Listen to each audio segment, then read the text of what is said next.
zooming in these cars. Ha, I got my own base, I'm booming, I'm bunking. Been getting it since the 90s. Pull up in the hood, hopping out, kissing babies. Know I had the money, I'ma get me a Mercedes, and I put that on the milk, kinda like a. There we go. Took me a second. There we go. Here we go. Whenever y'all ready. How does it feel to be here? You know, it feels amazing. You know, just being able to be invited, to be able to be here at this event. You know, there's a lot of people who wish they could be here, so you got to be able to be grateful for the position that you find yourself in. When the injury happened, was one of your first thoughts like, oh no, am I not going to be able to do All-Star? Yeah. Did that even cross your mind? I mean, yeah, that definitely crossed my mind. So I just had to make sure that I was taking my time and making sure I was being very, very focused on making sure I'm taking care of my body, taking care of my mind, and making sure I'm getting back from my nose. Saw a couple of pictures of you, of your journey here. Can you tell us about that? Yeah, it was being able to just came in with the Mavs facility team. There was a lot of people who hopped on the plane. There was a lot of people there who supported me, who's been able to help me get to this spot, and I'm grateful for them. You know, I was there with Nico. I was there with our PR people. We were there with our media people. We were there with photographers. We were there with everybody. My mom. Being able to know I have my people who got my back with me just makes me feel that much more comfortable. All-Star usually brings out all the stars, not just NBA, but all lacrosse. Is there anybody that you're kind of hoping, like, I hope to see this week? I'd definitely say a Jurassic World character or a Jurassic Park character. I'd say that'd be a very you see a very big smile on my face if I did that. Dereck, what would you say was your welcome to the league moment? That's hard. You know, when we were in Abu Dhabi, after flying 14 hours overseas, then I get dunked on in one of the first games. So that's an NBA moment. Or just being able to just play in a different city every other day. So you got to be able to always have your bags packed and always be ready to play. On the Mavs, who's one teammate you would not let drive your car?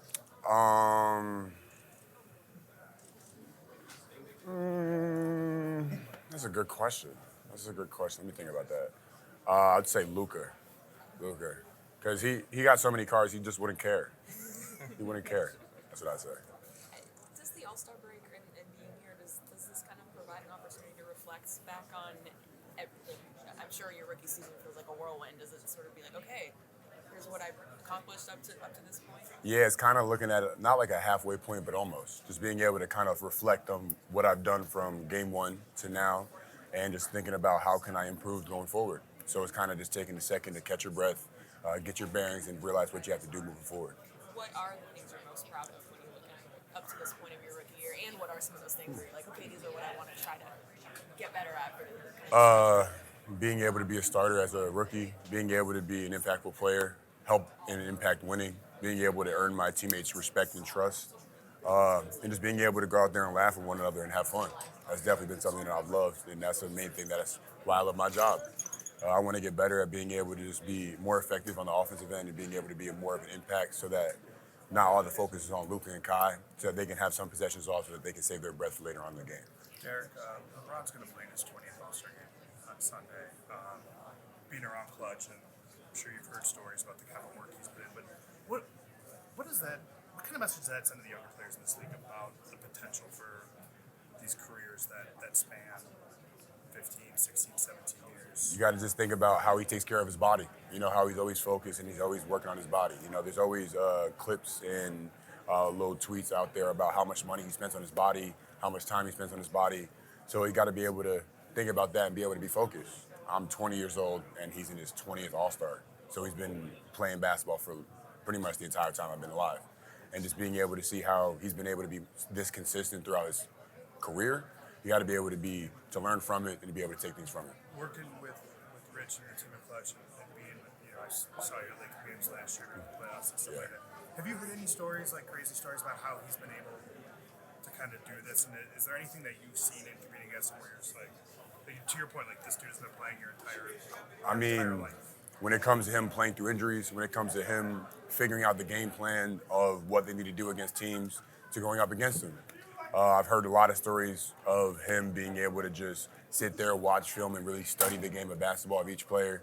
And then going out on the court, you can really tell how he can dissect the game and figure out where's the right play and where the ball should go. Does it change what you think your potential is for the length of your career I mean, I'm not comparing myself to LeBron, but you got to be able to just learn from him. You know, you got to be able to pick his brain. You got to be able to learn from how he reads the game and how he's been able to just pick apart the defense and being able to just find the right shot. Growing up, did you watch the All-Star game? Of course. Particular moments that kind of jump out to you? You see, I started watching basketball a little later in my age, if you could call it. I'd probably say like the most memorable moment for me is the 2016 slam dunk contest. You know, I feel like that's where everybody, even at home, was sitting out of their seats. Like, wow, he just did that.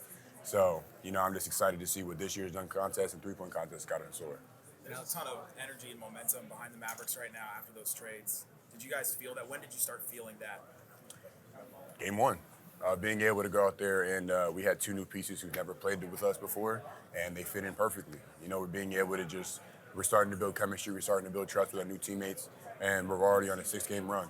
So we know coming back from this All-Star break, we're going to be able to get in the gym, we're going to be able to get our schemes down, get our game plans down, and be able to move forward and get some dubs. How bummed were you that you couldn't do the Philly trip? Oh, it was terrible. Yeah. It was terrible. It was funny because my surgery was the day of the Philly game. Yeah. So, you know, I was going to have a lot of people there. I was going to have a lot of family, a lot of friends, a lot of people who've been a part of my journey there. But, you know, I got to be able to make sure I take care of my body. You know, I'm going to be in Philly eventually, so I'll be able to see everybody. When you look back on your upbringing and like people always talk about how Philly like carries with them for the rest of their life. What does that kind of mean to you? It's the East Coast hustle. You know, being able to just, you know, there's a lot of things that's always going to be stacked against you. There's going to be a lot of things that's always pushing down on you. But you got to be able to push through it. You got to be able to shake by and be able to just carry and do the job that you need to do. You know, I feel like that's my dad taught me that, my mom taught me that, my grandma taught me that, and my aunts and my uncles. Outside of Jurassic characters, are there any NBA legends that you're hoping to meet? I hope to meet AI. I'd say AI would be a good one. He's always been one of my favorite players, and hopefully Shaq. You know, I feel like Shaq's going to be around here. That doesn't surprise me if he would. And you know, I feel like I've watched their game since I first started watching basketball. You know, just being able to watch their highlights and meeting them in person would just be a great moment. And the last time I asked you about this, you had not had a chance to talk to Jason about his first experience and what he soaked up. Have you had a chance to? Did you ever talk to him about? He just keeps telling me to just go enjoy yourself. You know, it's a lot of things going to be thrown at you. You're going to be in a lot of different positions, but you got to be able to enjoy yourself in a new world, in a new atmosphere. So, yeah, that's what he told me.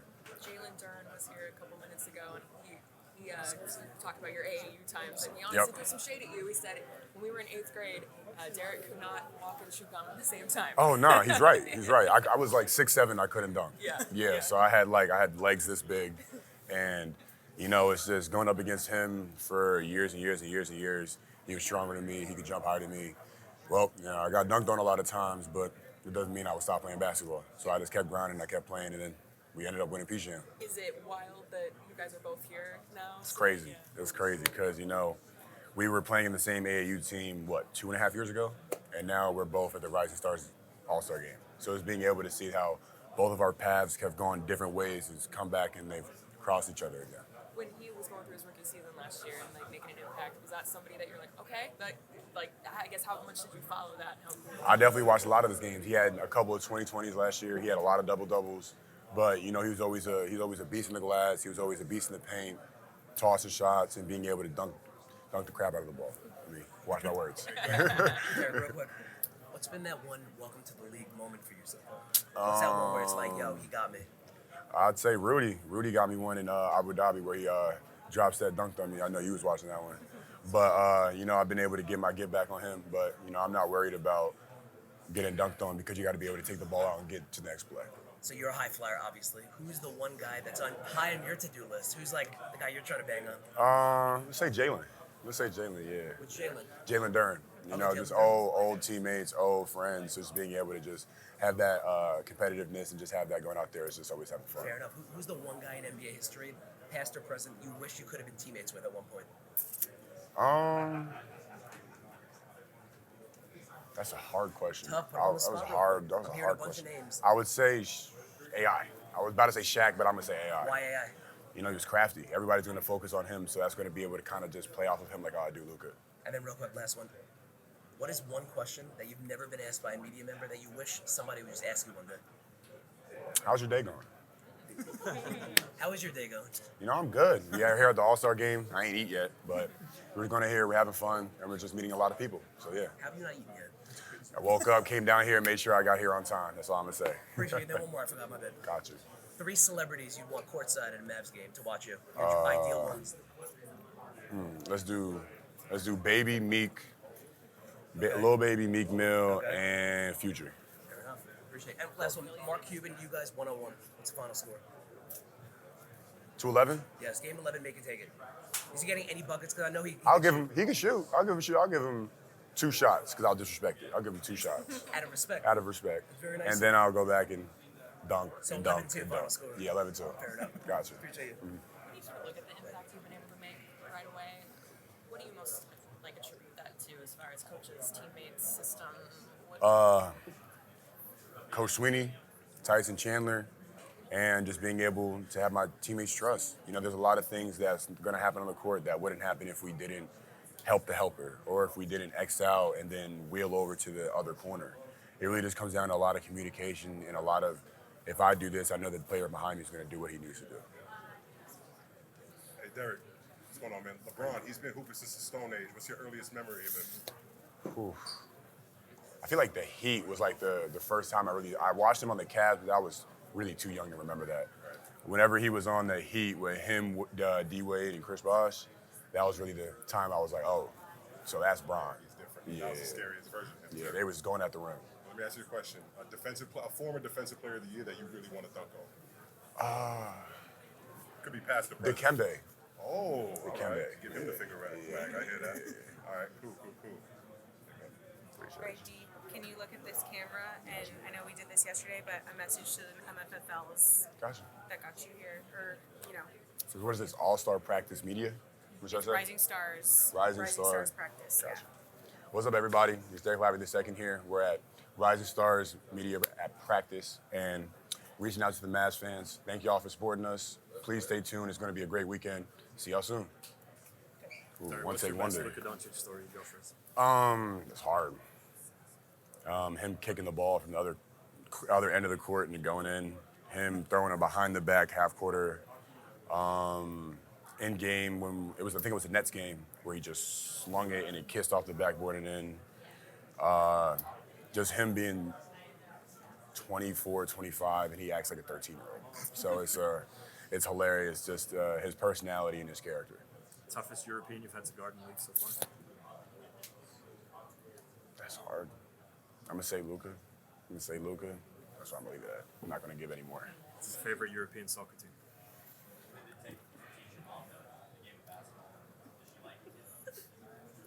Argentina. It's the only one I know. It's the only one I know. I don't even think that's European. That's not European. Yeah, it's not. We'll cut that one, don't worry. Got you. It's international. I was thinking, they cooked us. They cooked us. One of the things that Nico said the other day on the radio is that your nose is broken in 3 different places. Yeah, yes it was. So what was your reaction when you found that out? I think I hit pretty hard. You finished the game, which Yes. is pretty amazing. Yeah, I felt my nose was throbbing the whole time, but you got to go out there, put the little thing up your nose, and go hoop. Okay. And we went out there, got a couple stops, couple rebounds, and then that one lob to finish the game. So it was an amazing time. It was a lot of energy. I loved the energy of the crowd, the fans, everybody in there was having a great time. It was a great game. That kind of complicates your comeback, right? Because you had to actually have a procedure. Yep. So can you actually point to where? So it was mainly here. There was one in the top, and I think there was 2 on the right side. So everything kind of just shifted over. And yeah, it was nasty. But Dereck, what's your favorite throwback jersey of all time?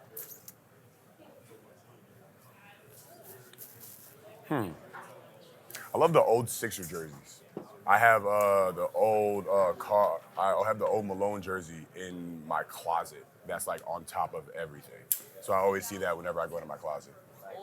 Old school, not yeah. flax, yeah. No, old school for sure. Derek, you got 2 Aussies on your team now, Josh and Dante. What have they told you about Australia so far? They're not my first Australian teammate. I have Tyrese Proctor as well. So it's being able to have all those Aussies they're always bringing a different type of energy, different type of athleticism, and they always bring a different type of concept to the game because they've been taught the game a little different way. Derek, What's one former player from Dallas that you would have loved to play with? Dirk. Dirk or Tyson. Got it. Thank you. Have a good one. Boom it. Boom it. Boom it.